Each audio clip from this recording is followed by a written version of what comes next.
Live from the Ram Cave, I'm Joe Tarosian, and this is RamView, the July 29th, 2022 edition. Thank you so much for clicking on, and really excited to talk football today. But here's the amazing thing.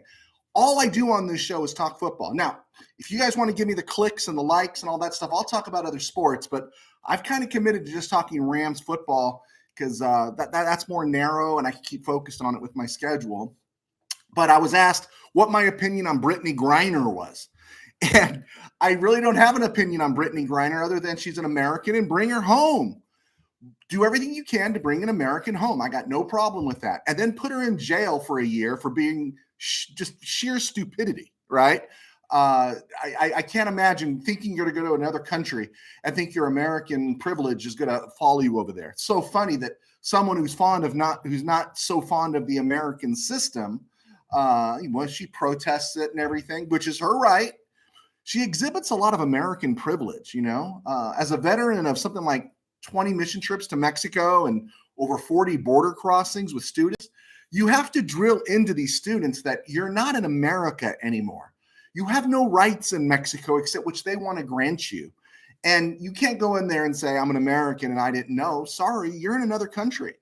And, you know what I used to tell my students? I said, if you break the law and you get popped and you get put in jail, I have 19 other students I'm responsible for, and you're going to have to rot in that cell until your parents come down and get you. And because you're in a different country. And so yeah, I think bring Brittney Griner home. She's an American. Has nothing to do with her past in protest of America. Bring her home. But for sheer stupidity, she should be put in the can for a year. I just, the idea that you think because you're an American, medical marijuana or anything you think applies here is going to apply in another country. Bad mojo, man. Just don't think about it. So there, I wrapped up my 2 minutes of non-NFL talk, but getting to NFL talk, and this is bad news for Tom Brady, but good news for the NFC South and some pretty good news for the Rams in an awful way.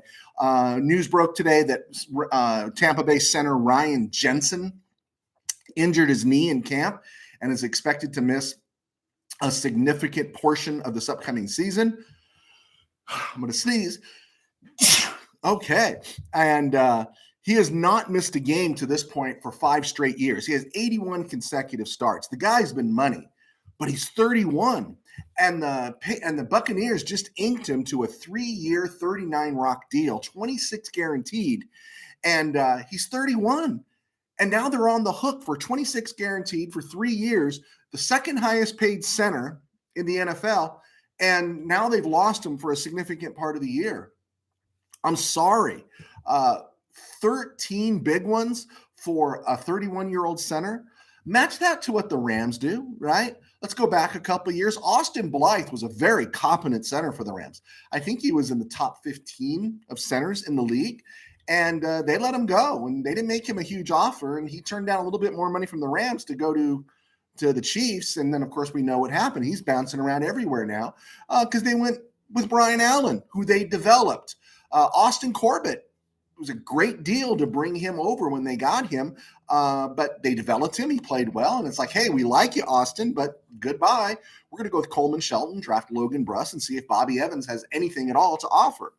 You don't pay 13 rocks to a center, okay? Unless it's Mike Webster, maybe? I don't know who you give 13 rocks to at center, and that really hurts the Patriots because the entire interior of Tom Brady's offensive line his first 2 years is gone. Jensen at center is gone at least until November, December. Ali Marpet at guard retired. And Alex Kappa played out his option. He signed with Cincinnati. So the entire interior of the Buccaneers offensive line is gone. And where is any pocket passer vulnerable? Right up the middle. And if you're thinking that Tom Brady is not aware of playing the Rams and having scrubs blocking for him up the middle, you're selling yourself something. Dude's thinking about it right now. And the Buccaneers are thinking about it, spending 39 rocks on a 31-year-old center.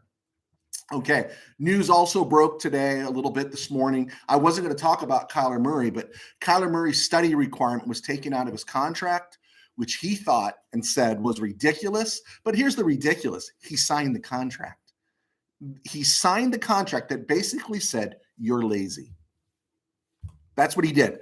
You don't sign the contract, Kyler. Your agent did you wrong. You don't sign the contract, because they would have taken it out. All it was a setup to expose you to the rest of the league and everyone else that when this flames out in the second lap of 2022, it's going to be on you.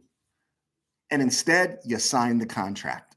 Maybe he didn't read it. Maybe he didn't have time to read it because he was at home and didn't have a couple extra hours to give. Maybe his agent didn't do it.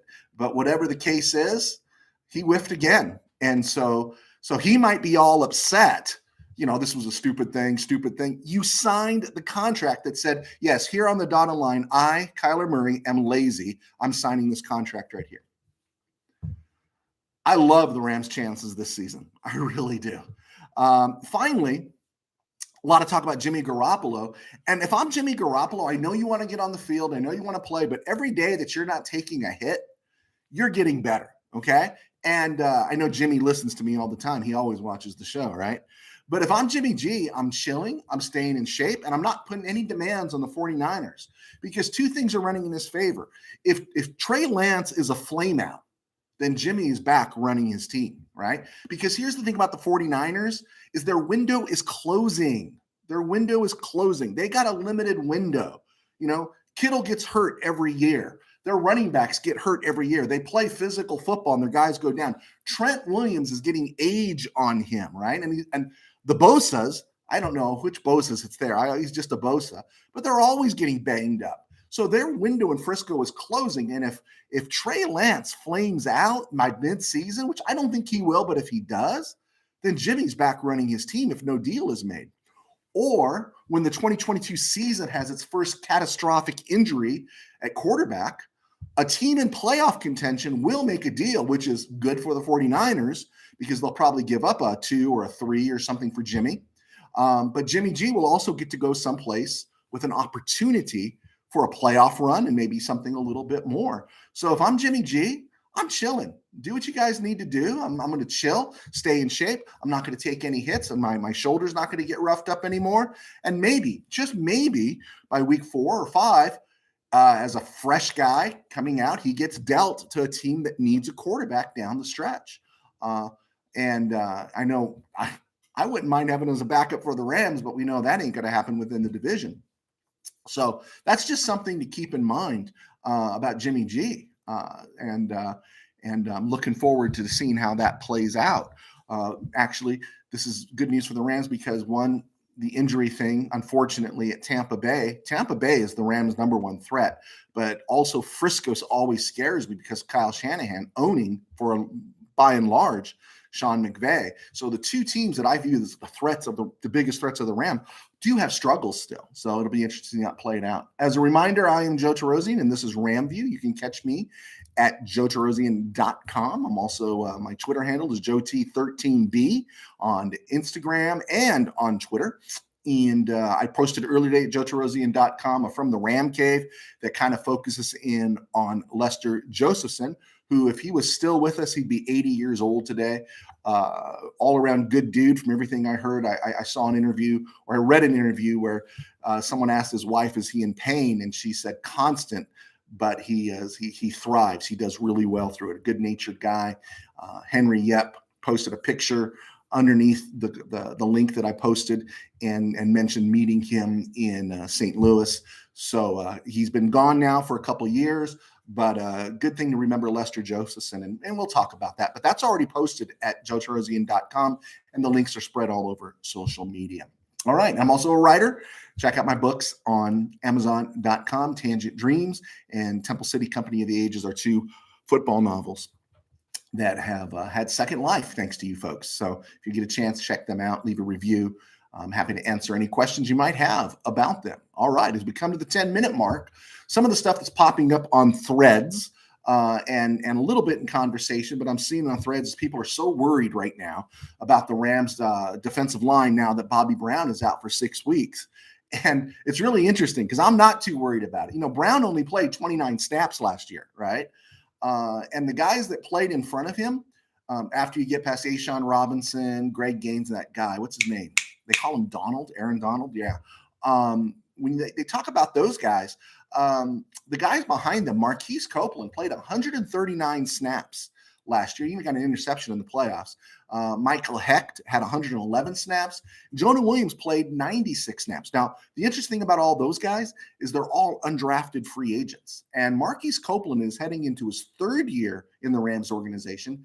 Hecht and Williams are heading into their second. And again, this plays into what the Rams did when you look at center and the offensive line. The Rams have looked to develop within to replace the Austins, Austin Blythe, Austin Corbett, where the Buccaneers re-signed a 31-year-old center for 13 rocks per season. The Rams, yes, Bobby Brown was drafted to be something, but give credit to the Rams' ability to develop talent. And we see Marquise Copeland, Michael Hecht, and Jonah Williams. Remember, Greg Gaines was drafted in 2019.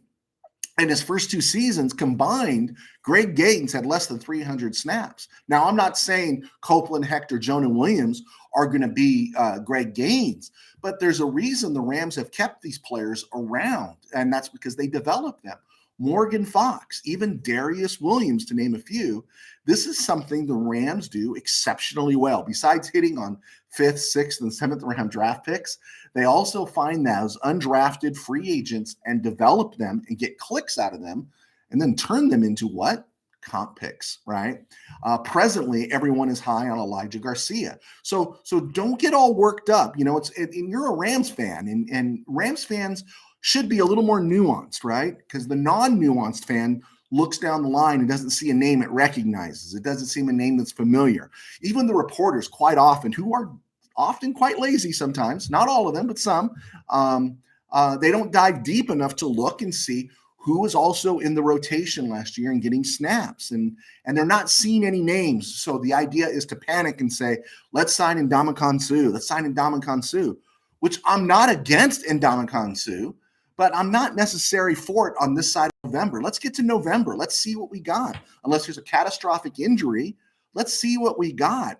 I'd like to see the Rams use that $8 million they have still under the cap to fill a specific need as the season wears on, or possibly, again, we believe, use it to sign OBJ, who'll be ready to come back post-November later on. And so let's not be in such a rush, and don't think the Rams don't have depth.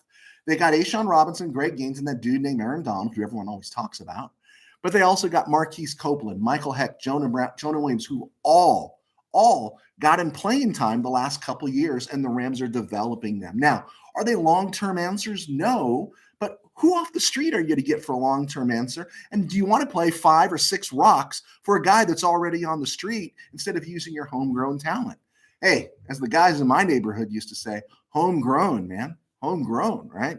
And then keep an eye on Elijah Garcia, who a lot of people are high on, out of Rice. Okay, so as we get down here a little bit, the PUP list is not a good place. Is when you look at it, you see Quentin Lake and Kyron Williams. They're fresh draft picks, fresh meat. The Rams are going to give them every opportunity to come back. But one guy that I was honking for earlier in the spring, a big receiver named Warren Jackson, doesn't have a lot of speed, but he has nice hands. He's on the PUP list, which right now, a guy like Warren Jackson, when you see the depth on the Rams wide receivers, he needs to be on the field. And I'm going to take a hit on that one. I was honking for Warren Jackson earlier, and I don't see Warren Jackson making this team right now. So just wanted to get that through. I can admit when I'm wrong. All right. As we head down to the final minutes here at the 14-minute mark, remembering Les Josephson, who would have turned 80 today. I saw Josephson play when I was a kid, and, he just wasn't as cool as Lawrence McCutcheon, right? He was this old white guy, and I know that sounds weird going saying that. I don't identify people that way. I'm not one of those woke crowd that's always going to say, oh, he's a white guy. But he was just a white guy. You just didn't think much of Josephson because he looked old. But when you look at his background and you look at his history, he was signed as a free agent out of Augustana in 1964 by the Cowboys. And then in August of that year, he was traded to the Rams for a player named Jim, I'm going to pronounce it Bakey. It's Boeke. And Jim Bakey had been a 19th round selection of the Rams, 217 overall out of Heidelberg College in 1960. He was a tackle. He played a little DT, but he was 6'5", 255. That's pretty lean and mean in present day standards, but just seemed like a monster in those days. 6'5", 255. And he spent 4 years with the Rams and then 4 years with the Dallas Cowboys, started for them, and then was traded to the Saints in 1968. And you might still say, well, why are you talking about Bakey? Well, if you've ever seen the film North Dallas 40, Bakey was in the movie. He had some Hollywood connections, and he played the ill-fated Stallings, who serves as a reminder that football is all cruelty. I'm going to assume after 40 years you've seen the movie. He's the one that's cut right after film practice, and they say, "Did you hear about Stallings?" And then the quarterback Seth Maxwell says, "Stallings? Who's he?" Right, and that was played by Jim Bakey. And I just thought that was kind of interesting. So the Rams actually traded Stallings for Lester Josephson. Josephson checked in at 6'1", 207 and was considered extremely athletic, catching the ball and running it. And believe it or not, he was a Pro Bowler in 67, running for 800 yards. I believe he scored a touchdown in the Pro Bowl. And so he was off to a great start in his career, but in 68, he missed the entire season, first with a calf injury and then a torn Achilles. In 11 seasons overall in the organization, wearing number 34, Jake Funk wore 34, is wearing 34. Chase Reynolds wore 34. I think Elvis Peacock wore 34. Anyway, just throwing that out there. Josephson played in 129 games for the Rams, started 66, and he rushed for 3,407 yards, 4.3 yards per carry. Now, that's a benefit of Gabriel being your quarterback and also a great offensive line, right? But he also caught 194 passes. As a receiver, he averaged 10 yards per catch, and he scored a combined 28 touchdowns in his career for the Rams. His combined rushing and receiving was 5,000 yards, 5,377 on 991 touches. The way football is played today, with your running back at committee, with that size and athleticism, Josephson would be a valuable member to any NFL team right now. He didn't look cool, but with his size and talent, any team would want him. And so it's good to remember who Lester Josephson was. The Rams released Josephson following the 1974 season, and he went into local broadcasting. Eventually, he passed away in Tucson, Arizona on January 1st, 2020. But I thought it was pretty cool that we should remember Lester Josephson and on his birthday. And I just want to say thank you for those that remember to click on and have shared and liked and talked about from the Ram Cave and RamView, and continue to do so as we build our impact, getting closer and closer to the start of the NFL season. So I will be here on Monday and excited again to talk about Rams football. God bless, take care, and I will talk to you soon.